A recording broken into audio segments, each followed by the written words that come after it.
மேற்கு வங்க மாநிலம் கல்கத்தாவைச் சேர்ந்த மிஸ் கல்கத்தா 2016. இவங்க வந்து பிராமின், பெங்காலி பிராமின். இவங்க சினிமா நடிகை. இவங்க என்ன சொல்லியிருக்காங்கனாக்க, நான் வந்து ஒரு முஸ்லீம் ஆணை திருமணம் பண்ண விரும்புகிறேன். இது என்னுடைய சாய்ஸு, எனக்கு விருப்பப்படுது. இஸ்லாத்தின் சட்டத்திட்டங்கள் எனக்கு பிடிச்சிருக்குது. அதனால் நான் வந்து ஒரு முஸ்லீம் ஆணை விரும்புகிறேன், அவரே கல்யாணம் பண்ணவும் நினைக்கிறேன்.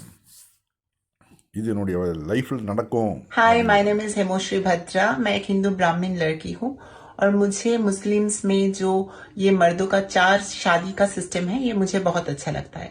देखिए, ये बात को लेके आजकल बहुत आलोचना होती है. सब लोग अपना जो कमेंट वो शेयर करते हैं, तो मुझे नहीं लगता है कि सब लड़कियों को ये बुरा लगेगा, क्योंकि ये पर्सनल चॉइस है.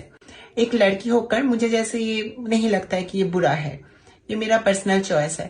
तो मैं भी सोची कि ओपिनियन शेयर करूं. Even in future, I want to marry a Muslim.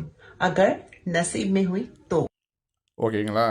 முஸ்லீம்கள் லவ் ஜிஹாத் பண்ணுறதா இந்துத்துவவாதிகள் வந்து தொடர்ந்து குற்றச்சாட்டு வைக்கிறாங்க.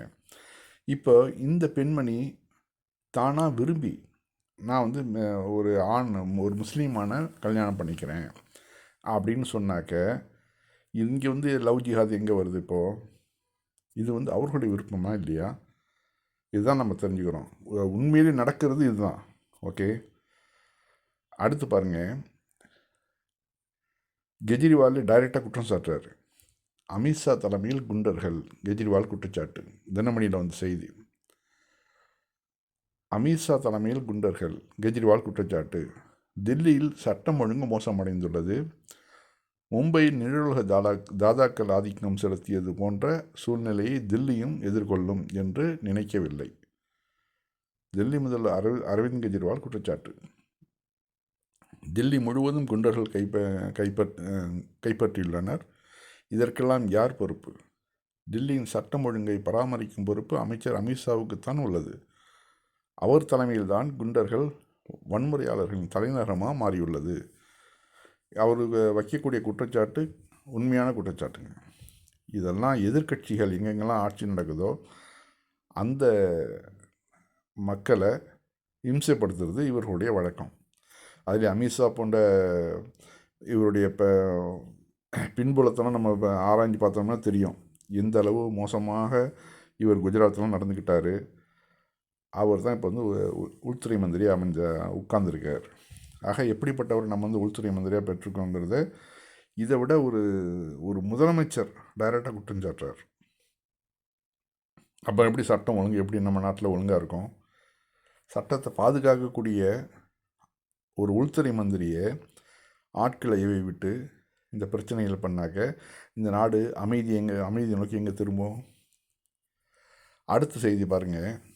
உத்தரப்பிரதேச காவல்துறை அலகாபாத் நீதிமன்றத்தில் இந்தியாவின் நம்பர் 1 ஃபேக்ட் செக் பத்திரிகையாளர் முகமது ஜுபைர் மீது தனது சமூக ஊடக பதிவுகள் மூலம் இந்தியாவின் இறையாண்மை மற்றும் ஒற்றுமைக்கு ஆபத்தை விளைவிப்பதாக குற்றம் சாட்டி பிரமாண பத்திரம் தாக்கல் செய்துள்ளது.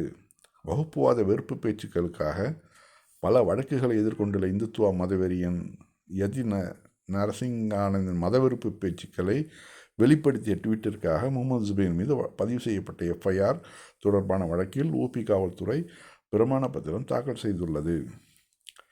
இவரை என்ன 2 நாளில் கைது பண்ணுவாங்க கண்டிப்பாக. அதாவது உண்மையை பேசுனதுனால. அவர் ஃபேக்ட் செக்கர். எங்கெங்கெல்லாம் வந்து இது மாதிரி பிரச்சனைகள் நடக்குது, இல்லை பொய்யை வந்து இந்துத்துவாக்கள் வந்து கொண்டு வராங்க அப்படிங்கிறப்போ அவர் வந்து இதெல்லாம் வந்து எடுத்து போட்டு உண்மையான செய்தி எது, பொய் செய்தி எது, இந்துத்துவாக்கள் பரப்பக்கூடிய இந்த பொய் செய்திகளை அவர் எடுத்து மக்கள் மன்றத்தில் வைக்கிறார். இது பிடிக்கல இந்துத்துவாக்களுக்கு, அவர் மேலே கேஸ் போடுறாங்க. அதான் நம்ம பழைய பத்திரிகைகளில் வந்து ஒரு ஜோக்கு பாருங்கள். அவர் சொல்கிறார், of course you are not spreading rumours, the charges you are spreading facts. R K லக்ஷ்மணனோட கார்ட்டூன் 1962 வந்த கார்ட்டூன் அது இப்போ இந்துத்துவாக்களுக்கு கரெக்டாக பொருந்தது பாருங்கள். உன்னை நான் கைது செஞ்சுருக்கிறது,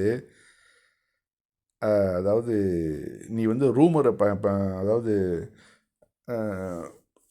ரூமர்ஸ் வந்து நீ பரப்புனேங்கிறதுக்காக உன்னை நான் கைது செய்யலை. உன்னை கைது செய்ததுக்கு காரணமே நீ உண்மைகளை பேசுனதுனால தான் அப்படிங்கிறாங்க. இது வந்து ஒரு ஜோக்காக அன்னைக்கு அவர் போட்டார். இன்றைக்கி வந்து அமித்ஷா தலைமையில், மோடியோட தலைமையில் இந்த நாடு இந்த அளவு கெட்டு குட்டிச்சவராக போயிட்டுருக்குது. உண்மையை பேசுகிறவங்கள பிடிச்சி உள்ளே போடுறாங்க. கொலைகாரன், 10 பேரை வெட்டி சாய்ச்சவன், அவன்லாம் வந்து பெயில் வாங்கிட்டு கற்பழித்தவன், பெண்ணை வந்து 10 பேர் சேர்ந்து கற்பழித்தவன், அவன்லாம் பெயில் வாங்கிட்டு வெளியில் வந்து மாலை போட்டு வரவேற்கிறாங்க. உலகத்தில் இது மாதிரி ஒரு நாடு நம்ம பார்த்ததே கிடையாது. அதே போல் நேற்று பார்த்தோம், ஒரு இளைஞன் குடிக்க தண்ணீர் கேட்டான். தண்ணீர் போய் அந்த ஒரு பொது குளத்தில் போய் தண்ணி எடுத்துருக்கிறான். நீ எப்படி ஒரு தலிதாக இருந்துட்டு எப்படி நீ குடிப்பேன்னு சொல்லி அந்த இளைஞனை அடித்தே சாவடிச்சிருக்கிறாங்க. அந்த பையன் செத்து போயிட்டாப்புல. இறந்து போனது பிறகும் அந்த குச்சியால் போட்டு அவன் அடி நடிக்கிறான். ஆக ஜாதி வெறி அவங்களுடைய மனசில் எந்த அளவு வேரூன்றி இருக்குதுன்னு பாருங்கள். இந்த இந்தியாவில் உலகத்தில் வேறு எந்த நாட்டிலையும் கிடையாது. இதை கொண்டு வந்தது எது? சனாதன தர்மம். அந்த சனாதன தர்மத்தை காப்பாற்றுறதுக்காக தான் இன்றைக்கி அமித்ஷாவும் மோடியும் மற்ற யோகி ஆதித்யநாத்தும் மும்முரமாக வேலை செஞ்சிட்ருக்கிறாங்க. அந்த சனாதனம் காக்கப்பட்டால் பாதிக்கப்படுறது யார்? இந்துக்கள் தானே, முஸ்லீம்கள் அல்ல.